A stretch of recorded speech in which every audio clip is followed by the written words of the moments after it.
My friends, welcome. I am super excited to shoot you this video.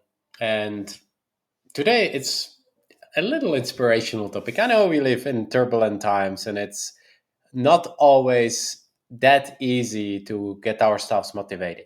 So that's why I'm coming at you with this topic. It's very simple. Chase your dreams. I want to ask you this question. What was the last time that you actually chose a passion? You chose a dream and you went after it with all your might. How many times have we flirted or have you flirted with a thing and then eventually a couple months down the road, maybe a couple of years down the road, you're like, yeah, I remember I was doing that and I said I will do that, but where is it now? So you're not alone.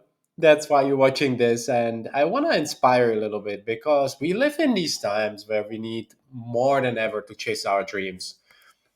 And for everybody, it's a different thing because we go through these different cycles in life through summer, through winter, through spring, through autumn, all these different cycles. And every cycle has a different thing that brings with it.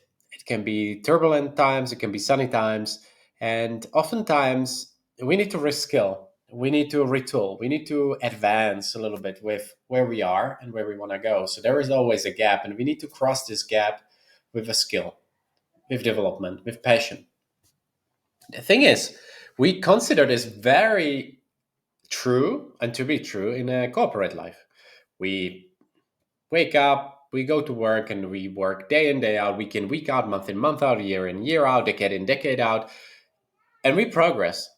But suddenly, sometimes, and this is where I feel is the big gap here underneath, you know, people struggle with maybe their own motivation, their own life balance. It's not so much the work where we struggle. Yes, perhaps sometimes it can be the boss, it can be the team we work in, it can be the responsibility we have. It could be even that we just don't do exactly what we would like to do. However, our personal life is a different story. And our passions, our hobbies, our inspirations often only stay passions, inspirations, and hobbies.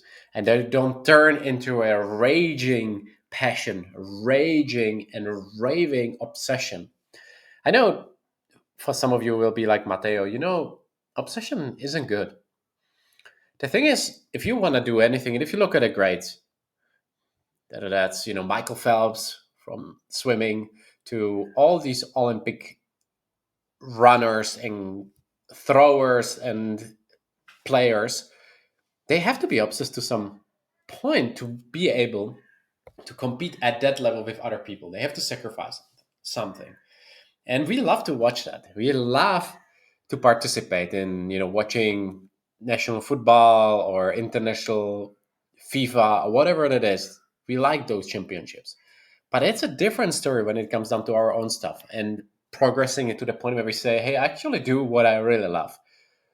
And the thing why we talk about this topic is because talking about our passions, talking about our things that actually are fun to do, bring more joy back into our life, especially in this West. And probably now the last two quarters, there is a recession and a smaller recession here in the West and in Europe. And we are looking, obviously, always for ways how to improve and how to challenge ourselves. We know that a lot of times things don't always pan out as they're supposed to. And this is where we need to reskill, retool, and get ready for those times that are maybe a bit harder, a bit more challenging. And now is the time to look for your passions. Now is the time to look for those inspiration, those dreams that you have. I believe that we need to dream big. I recently met with an acquaintance of mine, and I wrote this, little summary of our meeting and how to travel and how to actually meet cool people. And I wrote there, dream a little. And her comment was, dream big. And she also told me a story about how she traveled and how she took a remote year and met cool people and traveled through, South America and have fun, and now how they actually do a reunion to meet again. This is what we remember from our lives. It's not those 100-hour work weeks, and those cool projects, the digital transformations, although they are important. Maybe that's your thing. Maybe you burn for your job. You love it. You do it with passion and heart. And they are really praise you. I'm patting you on the shoulder. I appreciate you. You're a high performer. However, don't forget, job is just one little little, and I say it for the third time, little pillar in your life. There are many things where you need to take care of. And the myth that if we perform at work really well, that everything has to fall to pieces is faulty. And it has been faulty for a long time. If you want to have a fulfilled and happy life, you need to chase your dreams. You need to do that thing, that passion, and cultivate the energy to do that more often. I know you're hard. Perhaps you're building something next to work. You're doing that blog. You're playing that piano, and you're tired. You're like, oh, I want to sleep. I didn't sleep well, and your bed is calling you.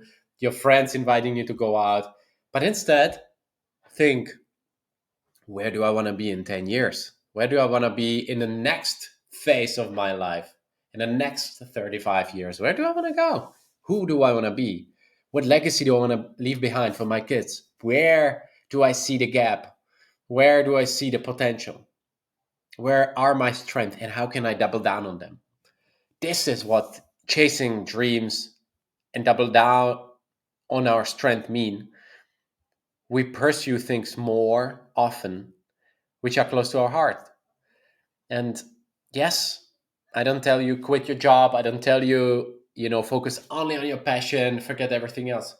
But I can tell you that from my experience, more than 20 years in corporate, building my own company, competing different sports, meeting different people, living in 4 different countries, life becomes better when we do what we love, when we start to getting to know ourselves a bit better, when we become more conscious, when we become more grateful, when we become more ignited and fascinated by life. It's not about this airy fairy feeling, it's about practical, logical thinking, underpinned with love, appreciation for the daily things, the daily process, for people we meet, things we can share, and gifts we can actually enjoy in on this planet Earth. So I want to challenge you in the coming weeks, months, and years to use this as a comeback post. I'm probably going to use it for myself to come back to, but we need to listen more to things to remind us who we truly are. You're not your job. You're not your title. You're not your CV, as Timmy Oroth, my friend, says. Who you are, if we take your title away, your CV away. Who would you be? You would be a human being, just like all of us, displaying kindness, displaying curiosity and adventure, and perhaps even passion for life. So reignite that again and have more fun in life. And until the next time we meet, I hope you take care of your energy because that's what you need for everything. Manage your stress. If you let stress run your life, you will end up where you don't want to be, managed by everything else, even by your own brain. So learn to understand your brain, learn to understand your emotions, learn to understand yourself, your history, where you come from. Yes, it's hard. Yes, it requires work. When you knock on the door, that's what do you think answers? It's hard work. It's the toughness, the process, the resilience that you need to build to deal with adversity. And if you do that, you will have fun. This is a big, big, big line through your life. There has to be fun. Without fun, nothing happens. Because that fun will help you to lead a heroic life. When you have more fun, you're more present, more kind, you will elevate other human beings and be better human being yourself. You will be proud. You will look in the mirror in the end of the life and you said, hey man, hey gal, I said I will do this and I did it. Nobody has to look, but you have to look. Nobody has to judge, but you have to be the judge of your own actions? Do you do what you say you will do? Or are you a procrastinator? All right. Kidding aside, be amazing, have fun, and until the next time, I'm looking forward to see you perhaps in person one day. Reach out, happy to shake your hand, pat you on the shoulder, keep doing the work. When you do that day in, day out, years in, years out, you will be rewarded. You will be proud that you did that. It's not immediate reward. It's playing the long game, the way of the turtle, as I call it. If you're interested about this concept, reach out. All right, have a good one.